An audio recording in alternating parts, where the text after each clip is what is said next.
বন্ধু, এখন আর কিন্তু বেশি জায়গা জমির প্রয়োজন নেই। এখন কিন্তু আপনারা বাড়ির ছাদে সমস্ত রকমের ফলের গাছ লাগাতে পারবেন আর 12 মাস কিন্তু সমস্ত রকমের ফল খেতে পারবেন।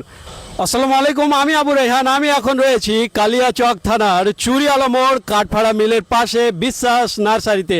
এখানে কিন্তু বিভিন্ন রকমের ফলের গাছ অ্যাভেলেবেল রয়েছে, ছোট ছোট চারা অ্যাভেলেবেল রয়েছে, যেগুলোতে 12 মাস কিন্তু ফল হয়। এখানে আম, লিচু, লেবু, কমলা লেবু, আপেল, মালটা, মানে বিভিন্ন রকমের ফলের গাছ কিন্তু অ্যাভেলেবেল রয়েছে। ছোট ছোট চারা কিন্তু অ্যাভেলেবেল রয়েছে, দেশি বিদেশি সমস্ত রকমের গাছ কিন্তু আপনারা এখানে পেয়ে যাবেন বিশ্বাস নার্সারিতে।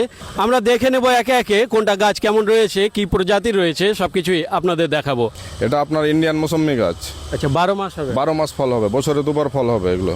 এটা আপনার ভিয়েতনাম মালটা, আমাদের ট্যাগ লাগানোই আছে। এটা ছোট ছোট গাছে আপনার প্রচুর ফল আসবে। ছাদে হবে এগুলো? ছাদেই হবে, ছাদ বাগানেও হবে, মাটিতেও হবে। এটা আপনার ব্যানানা ম্যাঙ্গো। আচ্ছা, এগুলো আপনার থাইল্যান্ড ভ্যারাইটিজের খুব সুন্দর গাছ। এটা আপনার মিয়াজাকি আম। এটা আপনার বছরে একবারই হবে, খুব সুন্দর থাইল্যান্ড ভ্যারাইটিজের আম। এটা আপনার গোল্ডেন এইট প্যারা, খুব কমার্শিয়াল জাত, ছাদ বাগানেও লাগাতে পারে, চাষিরা আপনার মাঠেও লাগাতে পারে। লেবুর ভ্যারাইটিজ আপনার মোটামুটি 12-13টা আছে, মৌসুমির ভ্যারাইটি 14-15টা আছে।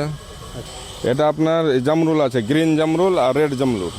এটা আপনার মিষ্টি তেঁতুল আছে। আচ্ছা, এটা কি বড় হবে গাছ? ছোট গাছেই ফল আসবে। ছোট গাছে কত দিনে? এগুলো আপনার প্রায় 6 মাসে ফল চলে আসবে। 6 মাসে? ছাদ বাগানেও হবে, মাটিতেও হবে। এটা তো খুব সেন্ট, একদম মশলা মশলা সেন্ট। এটা মশলার গাছ। এটা লিগার চায় খেতে খুব সুন্দর। এখানে কিন্তু আমরা কাঁঠাল গাছ দেখতে পাচ্ছি। তো এই যে কাঁঠাল গাছ, এই কাঁঠাল গাছগুলোর বিশেষত্ব কি? এটা আপনার পিঙ্ক কাঁঠাল। এটা আপনার 6 মাস বয়সেই কাঁঠাল হবে। আচ্ছা, কত বড় গাছ হবে? ছোট ছোট গাছেই কাঁঠাল হবে এগুলো। ছাদেও হয়ে যাবে? ছাদেও হবে। ছাদেও কাঁঠাল হয়ে যাবে বন্ধু? এটা আপনার কাশ্মীরি কুল আছে, আচ্ছা, গ্রিন কুল আছে, বাউ কুল আছে। 3টা জাত আছে কুলের, 3টাই সুন্দর। এগুলো ছাদ বাগানে হবে। বা আখের চারাও দেখতে পাচ্ছি, এই যে কুশিয়ার যেটা বলি। তো এই যে আখগুলো, এই আখগুলো কেমন? এটা আপনার ফিলিপাইন আখ, খেতে খুব মিষ্টি আর সুন্দর। এটা লাল আখ। এটা কি জমিতেই লাগাতে হবে? জমিতে লাগাতে হবে, ছাদ বাগানেও হবে, টবেও হবে। এটা আপনার থাই সবেদা। এটা আপনার টবেও হবে, মাটিতেও লাগানো যাবে। আমরা তো বিভিন্ন গাছ দেখলাম, আর কি কি পাওয়া যাবে আপনার এখানে? এখানে আপনার সমস্ত ধরনের ফলের চারা পাওয়া যাবে।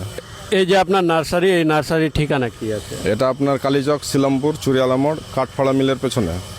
তো আপনারা বিশ্বাস নার্সারির বিভিন্ন জাতের, বিভিন্ন প্রজাতির কিন্তু গাছগুলো দেখতে পেলেন, চারাগুলো দেখতে পেলেন। আপনাদের আর বেশি বড় জমিরও প্রয়োজন নেই। আপনারা ছাদ বাগানে, ছাদেই কিন্তু বিভিন্ন ফল চাষ করতে পারবেন আর সারা বছর কিন্তু ফল চাষ করে খেতে পারবেন। তো আজকের মতো এই পর্যন্তই। ভালো থাকবেন, সুস্থ থাকবেন।